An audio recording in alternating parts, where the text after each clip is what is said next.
Hey, listen to Wrestling Roundup on FreeFM, ArrowFM, and NPR. I'm Grady, and live on Skype we got Josh. Hey! This episode we're going to focus a little bit on the Gold brand, a little bit on NXT 2.0. They got a Halloween Havoc special episode coming up, all the titles on the line next week, so we're going to dedicate a little bit of time to them, and let's just open it up, right? North American Championship. We talked about it a little bit last week with Carmelo Hayes, or the week before. Carmelo Hayes picking up that North American Championship. Well, this week, his challenger came out and made himself known. And the second I said I saw the person, I said, "Dear God, not this again." Yeah. Can't we go 1 month without Johnny Gargano to facing off for the North American Championship? He's a good, safe worker to have as the opponent for Carmelo. And I say this now, if Johnny wins, then my opinion completely changes. To me here, the cooler thing is what I hope we actually go forward with, which is Johnny Gargano came out and seemingly still buddy-buddy with his quote-unquote son-in-law, Dexter Loomis. I feel like that tag team has some actual juice in it, much more than Johnny Gargano as the North American champion again would. Yeah, I would definitely be down for that. Anything that gets Dexter Loomis even more over, I'd be all right with. But yeah, I love that he was like, "Oh, yeah, that is my daughter, and there's my son-in-law." Dexter just pops out of nowhere behind them. So yeah, I love that he's playing along with it and stuff. Although I found out apparently something that's been known for weeks about Candice LeRae being pregnant in that promo, and I'm like, wait, she's pregnant? Wait, what? That shows how little I care about dirt sheets. It is a sort of, I guess, wrench in the plan of the way Austin Theory also being moved up to the main roster again, sort of messing with it, but it's good to know that they seem to be sticking with Loomis, Gargano, and Indy in the short term. We'll have to see. You talk about anything there that's great for Loomis. I could also see a possibility where this spins out to Dexter Loomis versus Carmelo Hayes later on for the North American Championship, but it just feels like with Carmelo Hayes having just captured the North American Championship and in the way he did with cashing in that shot, that he's going to hold on to this for at least 2 to 3 months. Yeah, and I can see them slowly building Dexter Loomis towards the North American title reign. Something we thought we were going to get last year, and then he got hurt, and they had to rebuild the character. And then they've done such a great job with everything since he's come back. Besides, I think your idea of putting them in the tag team division would be great, because we do need to kind of start rebuilding their tag team division a little bit. Yeah. And Gargano and Loomis would be great to have around in that division. It just keeps that way storyline continuing as well. Like, for something that was such a focus and such a mainstay of NXT 1.0, I guess if you want to call it that. Like, they were carrying NXT in my opinion. Like, every time The Way came on, enjoyed it. Their segments were amazing. And so now to spin into NXT 2.0, Johnny Gargano's been with NXT for, I want to say many, many years. I want to say 5. He doesn't need to be winning North American championships. He doesn't need to be going on super solo runs all the time. And I feel like a Loomis capturing gold, even with, it being a tag team with Johnny, is just going to accelerate Loomis towards the stardom we all know he's going to get to.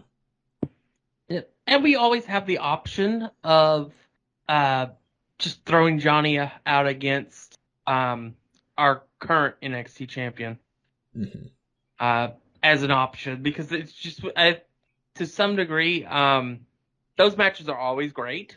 It's been a few years, actually, since their last one, so It wouldn't be like we have seen it every month for the last 4 years or something. We haven't seen it in 2 years or something like that. So if we do see it, it would be fine. Because we know we're going to get a great match. Yeah. And if we're talking about those tag team divisions and Johnny and Loomis maybe taking a run at those titles, we got to talk about the NXT Tag Team Championship match, spin the wheel, make a deal, Imperium versus MSK, on who we think's going to end up coming out of that with the gold around their waists. I guess it depends on what the deal ends up being, which I guess we won't know until Tuesday. Yeah, as far as I know, the Women's Tag Team Championship was the only wheel that has already been spun, leaving the other two spin the wheels to be spun, as you say, on Wednesday, right before the match, presumably. I'm going to say I think Imperium wins the titles back. Okay. I'm not sure what the stipulation will be, but I think in the end, MSK's run will come to an end. They've had a great run, but they've kind of run through the entire gauntlet of all the tag teams that the NXT had at the moment, and kind of circled back around to Imperium. Mm-hmm.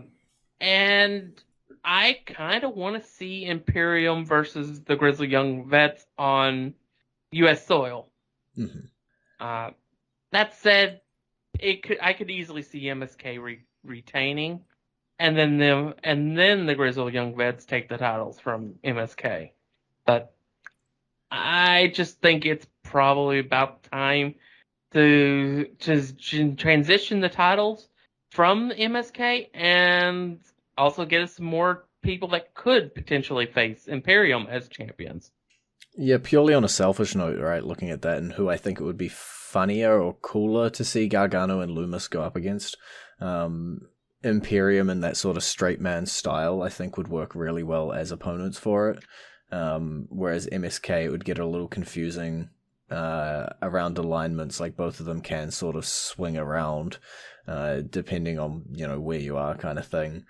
So I think Imperium versus Gargano and Loomis would be an amazing matchup just because you've got the comedy coming from Gargano and Loomis up against the straight men in Imperium, right? Who, the mat is sacred and they won't take poop from anyone. I just feel like that's the better match. So selfishly, I'm going to go with Imperium as the winners off that one. But as you say, also, it does open up so many more matchups that we can get from all of the other amazing tag teams throughout NXT who maybe already had a shot at MSK and now can take a shot at Imperium instead. Just before we get into our entrance theme of the week, talk a little bit about it. It's going to be Reginald's. The man has held the 24/7 title for a long time. Do I have to get that stat up? I feel like I got to get that stat up. What is happening with this title nowadays? Not much, but it's just the entertainment value that Reginald has presented in his escapes from losing the title every week.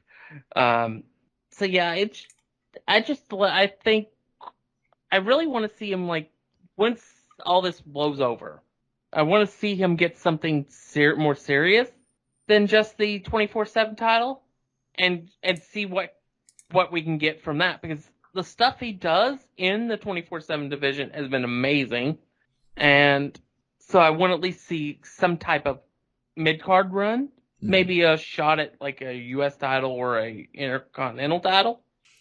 Yeah, it's a hard one, right? Because he's now held that title for 92 days. I just looked it up. The next longest reigns behind that are 57 days, coming from Rob Gronkowski and R-Truth. He's coming up on 100 days now as champion with no one stopping him. And as you say, the entertainment value on his escapes through his sort of aerial acrobatics have been amazing, but that is going to run its course, right? Yeah. And there is a timeline on that, on how long it is still fun to see. And as much as we all love to sit around and poop on the 24/7 championship, it is something that you can do stuff with. It is a vessel to tell stories and to have all these fun sort of segments around. So having that locked up on someone for 100 days as well, maybe time to take it off him and see what more chaos it can cause. But going to your point, specifically around Reggie after the 24/7 title stuff, yeah, it seems like, he came out, he was a manager type, and then he went from being a manager type straight into this. We haven't really seen him one-on-one necessarily in the middle of the squared circle, head-to-head with a guy, and to see 100% what the guy can pull off. He's gone from manager into this sort of comedy role. So I hope the guy's got it. I'm pretty sure the guy does have it, but we'll have to wait and see if he does. And maybe he survives the week as champion. We'll have to see. Mm-hmm. But with all of that talking of Reginald, or formerly known as Reginald, now known as Reggie, we will play his entrance theme. And that song is playing for you right about now.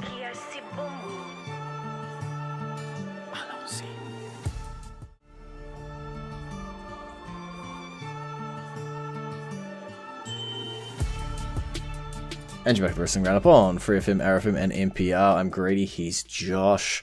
It is time to get back to NXT Halloween Havoc. We got 3 more title matches to talk about. Let's talk about the one that we do have a stipulation on, the NXT Women's Tag Team Championship. We're contractually obliged every time to mention that this should just be the WWE Women's Tag Team Championship and that those titles shouldn't be separated, but whatever. It is going to be a Scareway to Hell ladder match, triple threat tag team match. That is a mouthful. Io Shirai and Zoe Stark, the current champions, going to be going up against Indy Hartwell and Persia Pirotta, and also Toxic Attraction, Gigi Dolan and Jacy Jane. Here's your girl's moment. Which one are you classing as my girl at this point? Well, I'm going with Toxic Attraction as your girl because they haven't held the titles that Indy has. It's true. This has to be a title change, though, right? Like, full stop. I do think so. I don't know what happens with Io after this, but I don't see them continuing much longer. Mm-hmm. I think this was made a ladder match for the sole purpose of removing the title so they don't have to pin Io or Zoe. They can stay strong in their loss. Yeah. I think this is going to be a crazy match. I think there's going to be lots of big spots in the match for them. Heck, we might even see an appearance by Dexter Loomis for all we know. But I think in the end, Toxic Attraction is going to take the titles. I'm glad to hear that.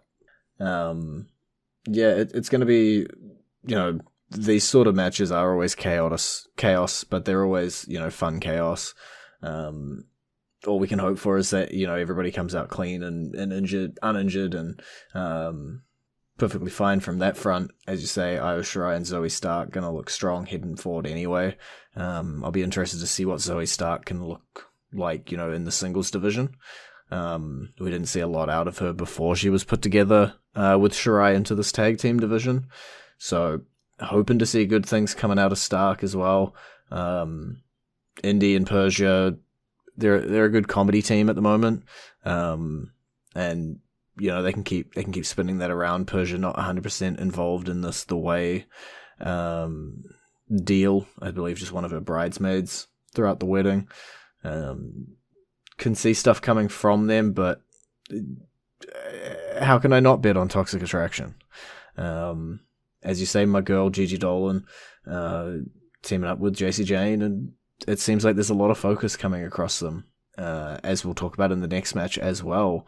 Toxic Attraction are, standing tall at the end of shows, being featured week in, week out as a group. And I feel like if they want to invest in this group, and this is something, or a stable of people that they want to be sort of the face of their women's division, or at least, on the posters, give them the titles. Why wouldn't you? You know, they're pretty inconsequential titles in the grand scheme of everything. You might as well hand them over. Yeah. Yeah, I think it would do great wonders for them to win the titles. And something else happens, we'll talk about in a minute. Because the NXT Women's Championship is also on the line in a spin the wheel, make the deal match. It will be Raquel Gonzalez, the current champion, who has knocked down every competitor who comes her way, going up against Mandy Rose, with Toxic Attraction staying ringside. Yeah, I like this match. There are lots of things that could happen. Because we don't know what the stipulation is going to be, it does make it a bit more harder to predict.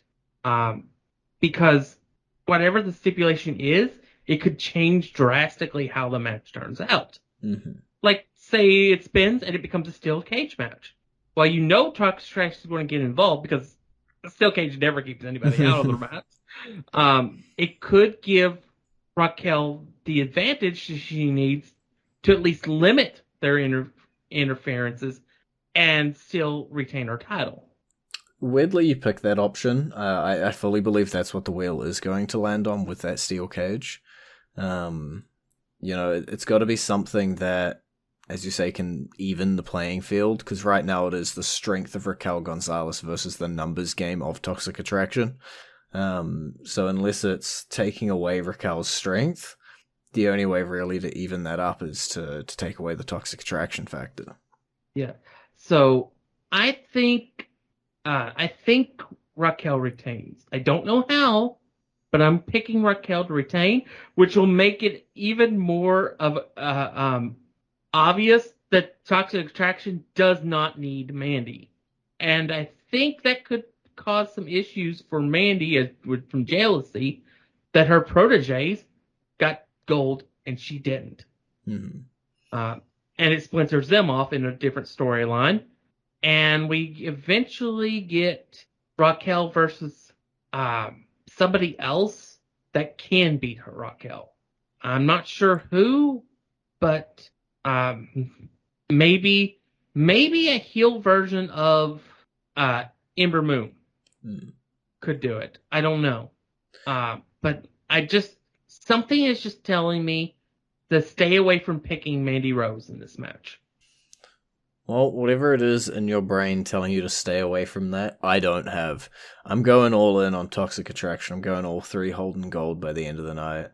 I think Raquel Gonzalez has taken out everybody in this division.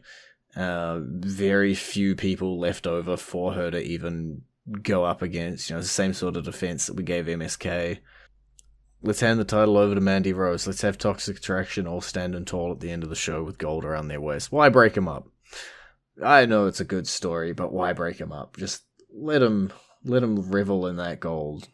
We don't usually have female factions, and when we do, I don't think they've ever been that draped in gold, as we'll see there. Well, I think I figured out who they could put the title on. Sure. And it was the person that debuted, or that returned at the last special that they had. Kaylee Ray. Yeah. It is definitely an option. I think Kaylee Ray is going to be the next challenger, regardless of who wins here. I think she can play face, she can play heel. And Kaylee Ray versus Mandy Rose, or Kaylee Ray versus Raquel Gonzalez is probably going to be our next matchup that we see. Now, I have a crazy idea. Continue shooting. All right. Imagine the reason we haven't seen this person didn't see this person move up to Raw with her significant other is because they wanted to train her to become a wrestler, and she's the mysterious person that's going to debut next week, quotation marks, because she's already been on the roster, Scarlett. Yeah, it's definitely an option. We really don't know what's happening with Scarlett at the moment, because, as you say, she didn't go up with Karrion Kross. Could that be the mysterious person, as you say? We'll just have to wait and see. I don't know.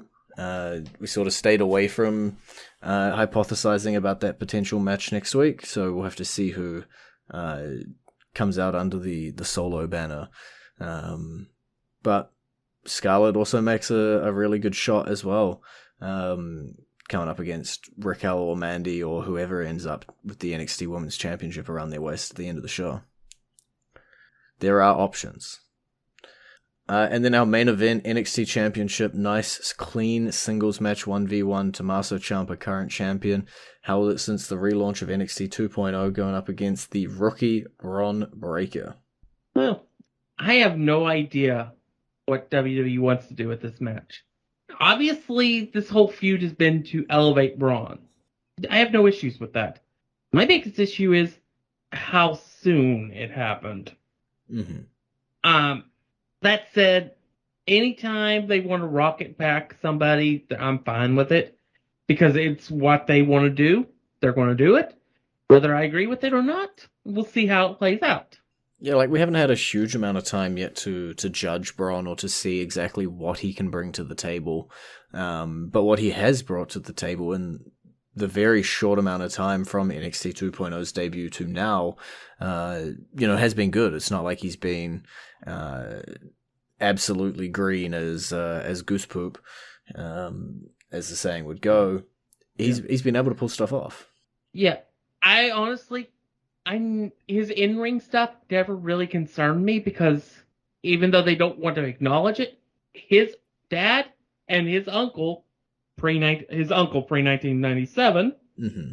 I have to quantify that, were some of the best wrestlers ever in the tag team divisions, regardless of what company they worked for. His dad was really, really good. He just had no personality, I want to say, outside of the Steiner brothers. Mm-hmm.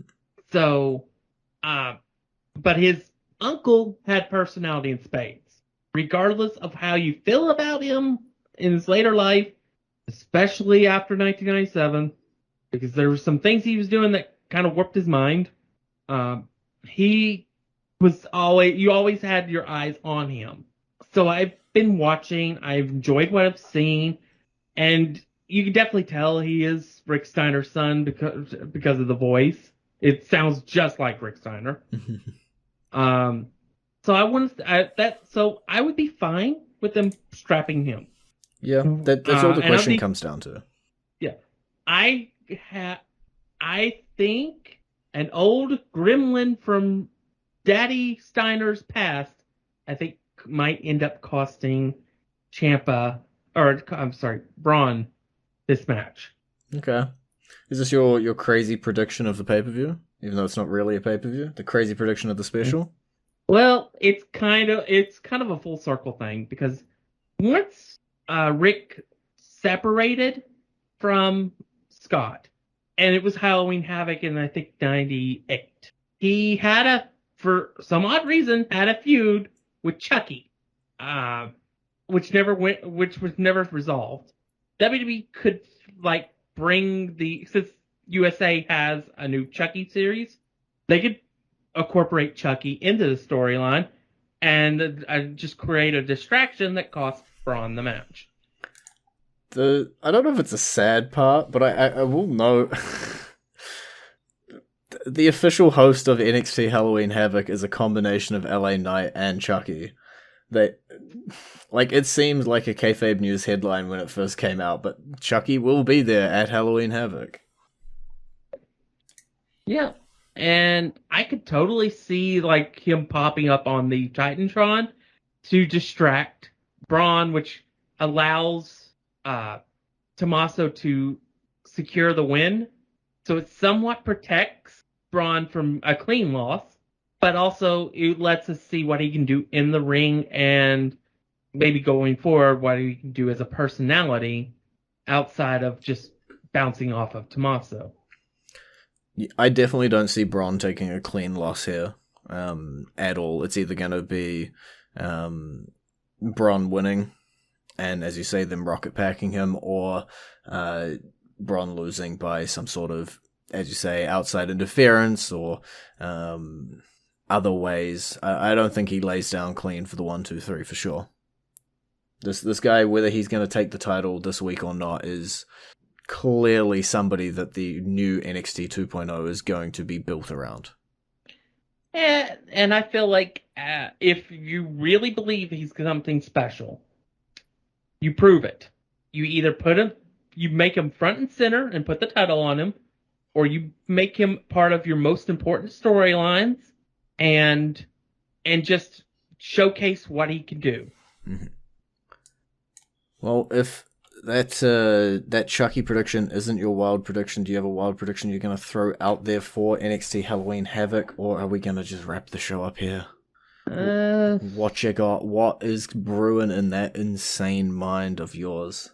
My insane prediction that'll never happen is a spoof of the 1998 Halloween Havoc, in which it goes off the air, quotation marks, only to come back on the air and finish the match. Alrighty. I hope it doesn't, but let's keep our eyes peeled at the end of the show for that one. It's been great talking to you.